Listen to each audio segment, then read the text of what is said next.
What I want to do now is continue my layer by layer solve. I've got my centers, now I've got to get my edges. Now this is pretty easy. The complementary layer to this is actually down over here. And it's hard to free that up. But since everything's already in the right side, all I need to do are edge swaps and corner swaps. So I'm going to take this edge and pretend that it's just an edge here in the center and two corners at the side. So find where there's two corners that are in, this one, and we got this one. Now with the domino, you're not supposed to have two that are in. You'll only get that when you have a floppy, which is really what this has kind of become. This is a floppy parity. Because if I were to, normally when you have two edges that are in, you move it to the side, do the corner swap. This will come here, but this will come over here, and this green one here will come here. So you're forever going to have two that are in and two that are out. When doing floppies, there's a specific way to get out of this situation. I call this the floppy parity, and that's what we're running into. This is actually a floppy parity. To get out of this, and the variation that I do with this one, is take the two corners that are in and put them opposite each other. So that's this over here. To move this opposite each other, I'm going to go ahead and do an adjacent edge swap. So this will come here, this will come here, so that these two will be here, just across from this. To our U, to our U, to our, to U, to our, to U, to our U, to our UI, to R. Which is good. This is here and this is here, but we kind of came out of our 3x3 solve, because by doing this we created misplacement over here. If you're skittish about that, no worries. Let's just do an opposite edge swap, because it won't take us out of the configuration that we want, but at least it'll put this back in. We'll try to maintain that as much as we can. To R, to U, to R, to U, to R, to U. Okay, still maintaining our 3x3 solve as much as we can. How are we going to get out of this? Well, this is going to be a series of movements with 3 different red bulls. But here's all you need to keep in mind with this. I've got to move this opposite this, because the problem with this is I have to move this over to here. I have to swap these two pieces. These two are opposite each other, as are these two. So what I'm going to do is if I do one red bull right now, that's going to flip these two. So I'll already take this away from being opposite the other red. So that's what I'll do. Now bear in mind, when you do these red bulls, I'm going to be not just doing the terminal ones for the B side and the F side. I'm going to do both of these. And that's because we're going to start bandaging things as we're placing these edges up. So what we're going to do first is we're going to go ahead and do a red bull, which will swap these two. To R, to B, to U, L, whoop, to up, RI, to up, R, to up, to F, with both of these, R, to F, LI, to B, to R. Okay, now understand what we did is it did flip these up, but more importantly, it took this red and took it away from being opposite here. So what I'm going to do at this point is I'm going to take this and do a 2B to bring this down over here. What I'm going to do now is I'm going to take this green one here and move it opposite here. Now the reason that I'm doing that is because now I'm going to do another red bull. What this other red bull is going to do is it's going to once again swap these two, but now this red is going to be down and this green is going to be up. The reason that I wanted to do that is because once this green is here and up, it's going to match with this green, which is also up. So they'll be in conjunction with each other. So after doing that, do another red bull. To R, to B, to U, L, to up, RI, to up, R, to up, to F, R, to F, LI, to B, to R. Okay, predictably, it had the effects that we wanted. We've got this red one that's down, which matches this red one that's down. I've got the green that's up. I'm going to flip it over here and do one more red bull to bring this down. So we'll go ahead and do it. We'll bring this down. These two will match, just like these two match, and everything will be fine. One more red bull. To R, to B, to U, L, 2 up, Ri, 2 up, R, 2 up, 2F, R, 2F, Li, 2B, 2R. And as you can see, Red Bull gave you wings. So these are now fine. What I'm going to do now is just simply move this into 2B to bring it back. So these are in, these are in, these are in, these are in. Now there's always a little price to pay. There's a little bit of a cleanup that you have to do afterwards, which you're going to have a center here and a center here that's wrong. Well, we can easily put that back in. We'll do a 2M slice to bring this back, creating this side here.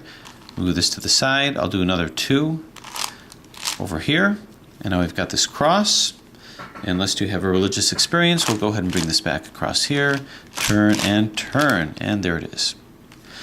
So here's the good news about this technique. Notice my 3x3 solve has not been compromised. I still have all my edges and centers in, so we're still good. So now that I have all of these corners in, what I'm going to do is I'm going to match it with the appropriate edge, center edge here.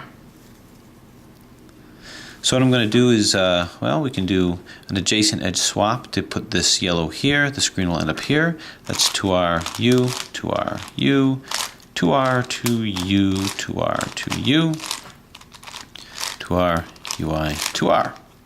That's good over here. It did create a little bit of placement issues here, so I'm going to hold it in this position still. I'm going to do another adjacent edge swap to put this red to here. 2R. Now again, this is my R over here because I'm treating both of these like corners, just moving the edges around. 2R, U, 2R, U, 2R, 2U, 2R, 2U, 2R, U, 2R, UI, 2R. Okay, so now this is in. Now I just have these two. So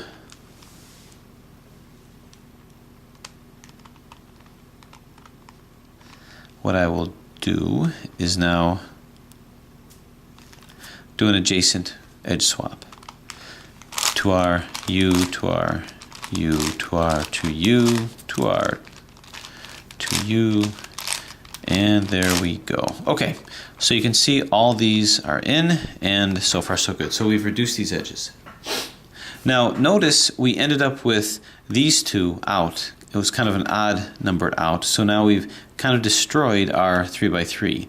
This green really wants to be here, this blue really wants to be here. Well, do we really want to do anything about that? Sure. These two would like to swap if they can. So how are we going to make that happen? Well, even though we put these in, I could just do an edge swap with these together as edges, which will bring this back. Because right now, we don't really care where these are at. So doing another edge swap, I was using this as the edge and this is my R. Now I can use these as the edge, with this as my R. But I'm going to keep holding it here because now I can do edge swapping with all of these collectively as edges. So to swap these two, we'll end up putting the green completely in over here. So now that this is my R, and I'll go 2R, U, 2R, U, 2R, 2U, 2R, 2U, 2R, U, 2R, UI, 2R, and we're good. This is back, and now I have this solved. I'll just move this over to here. So I'm going to continue to follow suit with that. Let's do an opposite edge swap to bring this red over to here. 2R, 2U, 2R, 2U, 2R, 2U. And now we do an adjacent edge swap to get these guys.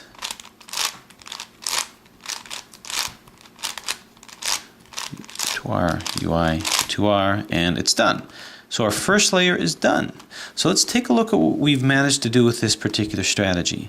We've managed to completely free up all of our sides. We've maintained a 3x3 solve by putting all corners in and all centers in, and we've achieved our first layer. So now we do the second layer. Second layer is the easiest of layers. All we're going to be doing is taking them from the top and moving it down here. And that's by doing the same technique of placing, moving it out of the way, and replacing. So this can come down to here. So what I'm going to do is move this in so that I'm creating this layer over here, bump it out of the way so that I line it up with a different plane that I used to move it down, move that plane down, and now reconstitute it.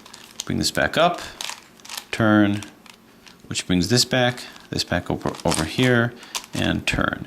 So that's good over here. I don't see another green here yet, so let's move to another layer. These are all in. Blue, this blue can come here. Move it down, bump it out of the way, take this plane down over here. Once I've done that, I reconstitute it, reverse what I just did, move this back, bring my first slice back in, which will get this whole thing back, bring it back down again to put in the slice that I just created. Pow. So you don't need to do algorithms, don't need to memorize anything, should just come okay. This to come down here, turn, turn, turn. No real tricks to this. Once you've gotten this far, you can take a breath because you did okay. But some more challenges await. I need to get a green one here.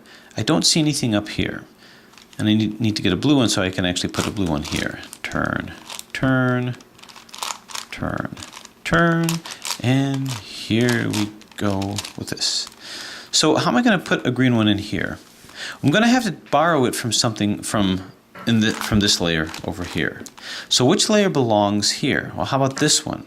Now normally you wouldn't find something in this space occupying this space, but in this puzzle, because of the unique shape, it actually can. So this piece here does occupy a place over here. If you can imagine this slice here, right over here, that's where this one can be. This is in the same layer. So what I'm going to do is I'm going to take this, move it up here, and then bring it down here. Now here's an alternative. Remember the last two layers of a giant cube? We would 3-cycle, say bring this to here, and this to here. Well, that's what I'm going to do. I can coordinate a 3-cycle where, you could just take this, move it up here, and then move it down. Or what I could do is I could take this, move this up to here, this will come down to here, and this will come down to here. This is a typical corner swapping algorithm. And what I'm going to do with this, if you run into this situation, is do R UI, this will be my L, LI, rather, U, RI, UI, L. And just like magic, it's over here. Now, if you didn't catch what I did, all I really did is I did an algorithm that I used with the last two centers of a cube or of a supercube, mostly a supercube. Because what it does is it isolates these layers as I'm moving it up. So that's kind of a shortcut. Anyway, these are all in. Now what I want to do is get this layer. Things may get a little bit tricky, but what you want to do first is you want to put these edges in. This is where it needs to be, this is where it needs to be. Now I'll tell you, you could try to match it up. This is good over here, this isn't. That's not important right now. The important thing is to make sure that everything that belongs in this layer is in this layer and not up here. Once they're in this layer, I can corner swap my way to put them where I need to be. So obviously this white and blue doesn't belong here, it belongs up here. So here's a way around this. Here's a little pattern or strategy that I worked out to get through this. Find the one up here that belongs down here. So this is an orange and green, which really belongs here.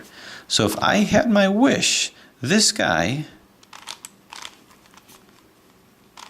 if I put this over here and move this down here, I would place it right into here. So how am I going to place that? Well, I'm going to place it much the way you would place edges in a large cube. If you do a 4x4 or 5x5, there's a way that you put it just above, bring it down here, put this over here, creating a new edge pair, take it out of the way, bring another edge, bring it down, and bring it in. What I've worked out is kind of a variation of that. It's a 3-cycle. What this is going to do, if you can imagine this over here, this will come over here, but then what's going to happen is that this is going to end up over here, and this is going to end up over here. So that's the kind of 3-cycling that we're going to be doing. This will come here, this will come here, and this will come here. So if I move this back to its home base, and you look at it like this will end up here, this will end up here, and this will end up here. So now ask yourself the question, if I were to do this, do I really want this to come here? Yeah. Do I want this to come over here? And no, I don't. Because this is a white and red. It belongs up here, nor do I want this one to end up over here. So I have to plan it out that way, that's not what I want. So when I put this in, I don't want to put this over here because it's going to bump this one out. So I'm going to put this one just below at the same face as one that I don't want to be in this layer here. And that's going to be this guy over here. So what I'm actually going to do is I'm going to move this right adjacent to or just below the piece that doesn't belong in this layer, because I know that's going to bump this out. Because what's going to happen is now this is going to come here. This will be bumped to here, still in the right plane, in a different place, but in the right plane, and this will be bumped out to over here. So now that we know what's going to happen, let me show you what I'm going to do. First thing is line this up down here so that this can come down to this area over here. I'm going to take this slice, take this, move it down to here so I can get it out of this top layer. Move down here, bang, we're done. Now what I'm going to do, so if you wanted to get an algorithm to this, we have a L move. So we'll do an L move over here. Then I'm going to take this bottom part here, which takes this pair. I'm going to move this up here out of the way. So that's going to be a DI, now that that's out of the way. What I'm now going to do is I'm going to do an L at the end, and I'm going to keep turning this until I put the other orange corner aligned with this. So it's going to be a 2L just like this. It's the wrong corner, but that's okay for now. What I'm now going to do is I'm going to do a DI to bring this down. I'm now going to take this slice that I originally put down and just simply bring it back up. So do that little middle slice LI. Now I'm going to take the bottom where this is now lined up, and I'm going to do a U. Okay, once you've done that, this is the key point over here, the key moment over here. I'm now going to turn this. This is my front face here. I'm going to turn the puzzle upside down here. And I'm going to take this and I'm going to do a RI and LI. And I'm going to do a 2U. The reason that I'm doing that is I'm going to swap this corner with this corner. So I'm going to go 2U, and I'll bring it back down with an L, with an R, and an L. So let's take a look at the end result of what happened with that. This is in, and this is in, and I only have one that's out. So what I'm going to do now is find the piece that belongs down here, and it's right over here. So I'm going to line this up on the same face with the one that doesn't belong down here, and that's going to be this guy over here. So I'm going to line it up here because it's got to be just below that. I'm going to do that same pattern. It's going to move this out, but that's okay. Even though these two are lined up correctly, it doesn't matter. I just need this over here. So I said the algorithm. You can write that down if you want, or just kind of pay attention to what I'm doing, because you can visualize it a lot better than memorize the algorithm. Because honestly, I actually don't have it memorized. So take this that belongs down here, line it up so that it's in the same face and just below what doesn't belong. I'm going to move this over here, take this, bring this out of the way down here to get it out of this level. Splat. Once I put it down here, I'm going to take this edge pair, bring it up, and I'm going to bump it out of the way by moving the other yellow edge, yellow corner rather, which is up over here actually. I'm going to swap it down here, and I'm going to bring it down. This slice here that I put in, I'm now going to bring this up to meet the other yellows over here, and then bring it down. Okay, after having done that, I'm not going to want to swap these corners here. So turn it like so. Actually, turn it like this here. Move this up. Move this across. Exchange. Down and down. And then what we have is good, good, good, and good. So in that way, I'm able to place my whites all up over here. Now that I've done that, I do typical corner swapping. So I'm just going to find the one corner set that's in, which is over here. Now what I want to do is I want to get my corners in. Now here's something that we have to bear in mind. I still have maintained my 3x3 solve, so these corners are all in over here. What I'd like to do what would be best is if I can coordinate placing these corners with these, because I'm not going to be able to isolate this layer. These two layers are now kind of married to each other, so to speak, because this layer can mix with this layer, but this layer has nothing to mix with. This layer is all by itself.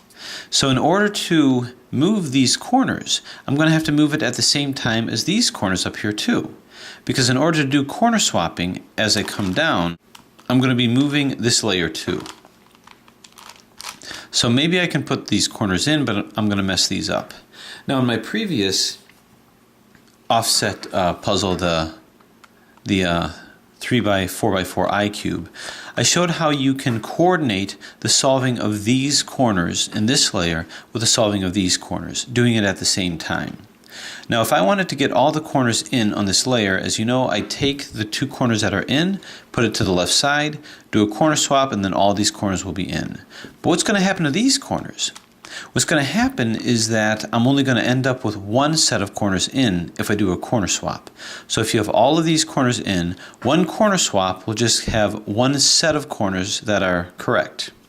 So I'm going to be out of sync. So if I do a corner swap, all of these will be in, but only one of these will be in. One of these on this layer will be in. If I try to put this in, I'm going to mess this one up.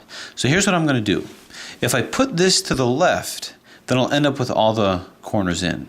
If I put it in front of me, let's say like this, then after doing a corner swap, what'll happen is that I won't have all the corners in. I'll only have one set of corners in. It won't be this. It'll be a different one. It might be, say, this or this. I don't even remember which one. But if you want to get all the corners in, put it to the left. If you just want to get one corner in, but have it at somewhere else in the puzzle, put it in front of you. If you want to destroy it completely, put it behind you and you'll have no corners in. So if I were to do that, and I do a corner swap, I'm going to end up destroying this so that only one corner is going to be in on the top and only one corner set is going to be in on the bottom. So in that way, you'll coordinate it. That's the concept of doing the offset puzzle, correlating one layer with another layer so that you can do your corner swapping at the same time. We also saw this with the 3x3x6 cube for you version of that. I had to do the same concept. So now with this in front of me, well, rather with this in front of me, to correlate and be to be coordinated with the top side, I'm going to have it in front of me and do a corner swap. Not to the side, because it'll be offset. I'm going to go ahead and put it in front of me and go like 2R U, 2R UI, 2R UI DI, 2R UI, 2R U, 2R, and then move this back. So as promised, we have this one which is in, just one that's in, the rest are out. Now down here in this layer, there should be just one that's in too. It's not this one, it's not this one, it's this one, the green. So take the two corners on each side, on each layer that are in, put them both on the left, do the corner swap again, and then they'll all be fine, they'll all be in. Okay, so I'm gonna go 2R, starting with this, 2R U, 2R UI, 2R, turn, turn, 2R UI, 2R U, 2R, and bring it back. And lo and behold, you'll find that it's all coordinated. All of my corners are in, so we're good. So now what I'm going to do is the same technique. The centers are actually easy. They're going to come from this side over here. So I'm going to put this in over to here, turn, turn, turn, turn. Just make sure you're separating the different layers as you're doing this. This part goes fairly quickly. This can come here, turn, turn, turn, turn, and here we go, splat. Okay, gonna put these in. Same technique. So notice this is not heavy on algorithms. If you're comfortable with Red Bull and you're comfortable with placing centers in, so far, that and a little bit of strategy is saving the day. Plus the technique and the strategy of the offset puzzle. Turn, turn, turn, and turn. Got a whole boatload of blues to do. turn, turn. All right, so the difficult part of these layers are pretty much done. Turn, turn, turn, turn, and up you go. Okay, lastly is this one. This will come here, turn, turn, and turn. Got a nice rhythm to it. Okay, so whoop, almost. We need to get this one in. These two have to be swapped. So I'm going to move this up. This will be an easy way of doing it. Thought I was there, thought I was done. Not yet. Okay, now this is going to come down to here. Turn, turn, turn. And there you go. Whoop. This guy got knocked out. That's okay. This will move to here. This will move to here, and this will move to here. How do I know that? Well, because I know that this is going to come up here to join this over here. When I turn it, this is going to be up here to join this. So kind of get comfortable with how these three cycles are gonna go. So this will come up to here. We'll do an R, UI, LI, U, RI, UI, L. So that's in. So now we've got it.